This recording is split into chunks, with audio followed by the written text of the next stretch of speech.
This morning, we're taking a closer look at the storm's impact on the final days of campaign 2012. Joining us from San Francisco is David Mark, editor-in-chief of Politix. David, good morning to you. Good morning. Good to be with you. It's good to have you this morning. President Obama and the governor of New Jersey, Chris Christie, touring that damage and devastation together and praising each other yesterday. What image, what message does that send to the American people, especially in a political atmosphere that is so divisive? Well, if we think back just a couple of months ago, it was Chris Christie, the governor of New Jersey, who was delivering the keynote address at the Republican convention for Mitt Romney and against President Obama. Now they're literally arm in arms touring devastation from the floods, from all these natural disasters. And I think this is about the strongest endorsement of President Obama that could possibly come from a Republican. And Chris Christie has simply refused to engage in partisan politics. Every time he's asked about it, he says, now is not the time. We've got to focus on the people whose houses are flooded and who are facing this devastation. And that is a big boost for President Obama. Meanwhile, Governor Romney's campaign released a statement about FEMA saying FEMA plays a key role in working with states and localities to prepare for and respond to natural disasters. This comes after criticism for comments that he made last year, suggesting the government could not afford disaster relief, saying it would jeopardize the future for our kids. How will his past and present comments impact his campaign? Right. The Romney people would say these are not inconsistent positions, that in this latest instance, Governor Romney is saying that the localities and states should be taking the lead with an assist from the federal government.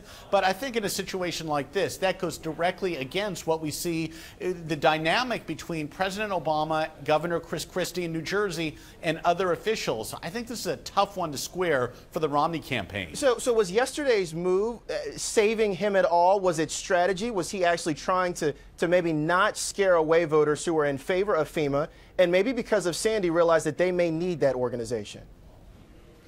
I don't think most voters even care so much about which agency is doing what. It was more the notion expressed in that debate some months back that the government simply does not have the money for this sort of thing, that the federal government should not be involved in disaster relief. I think that's kind of tailor-made for a campaign ad. And even though politics have been sort of off the table the last several days, I would not be surprised at all to see at least an outside group on the Democratic side come out and say that, if not directly the Obama campaign itself. Sandy changing the way, David, that we really think about the government and how the government protects us. And it's not just at a federal level, but we're talking about governors, mayors, police officers, firefighters. With that image in mind, does that change the scope, maybe the outcome of this election?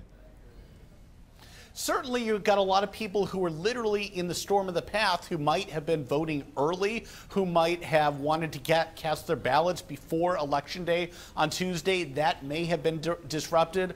Also, the whole narrative of the campaign is different. It's essentially knocked Mitt Romney and Paul Ryan off the campaign trail. Yes, they've been out there with large crowds, but nobody's really paying attention to their message on economics, foreign policy, etc. It's all about how they would respond to the storm.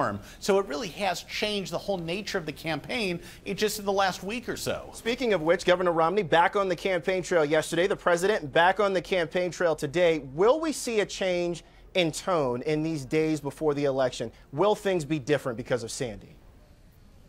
In a way, President Obama doesn't really have to do much different because he was just doing his day job. He was out there at the forefront of disaster relief. In a way, President Obama doesn't even have to mention this. And I would be surprised also if Mitt Romney said anything other than kind of giving a cursory nod, expressing sympathy, because there's not much Romney can really say. He's just a private citizen right now. He's not even a governor anymore. There's no powers he has. So I actually think, as strange as this may fade away in the next couple of days. David, the million-dollar question here, what impact does Sandy have on Election Day? What is it looking like when you've got a lot of folks on the East Coast that are cleaning up right now and many more that don't have power? Well, to take a perfectly blunt political perspective from it, most of the states that were hit might be called blue states, leading Democratic. There is New Hampshire, there's Virginia to an extent, and a couple of others, but by and large, they're mostly Democratic states. So I don't think there'll be a big direct outcome on the election voting in that way. I think the more profound effect might be blunting some of the momentum that Mitt Romney had. He was really building up since that win in the first debate. Mitt Romney had been on the rise. Now he's kind of just going even in the polls. He's not really on top anymore. So I think Romney may have more to lose from all of this than anybody. We certainly will see. David Mark, editor-in-chief of Politix, joining us this morning from San Francisco. David, thank you so much. Thank you.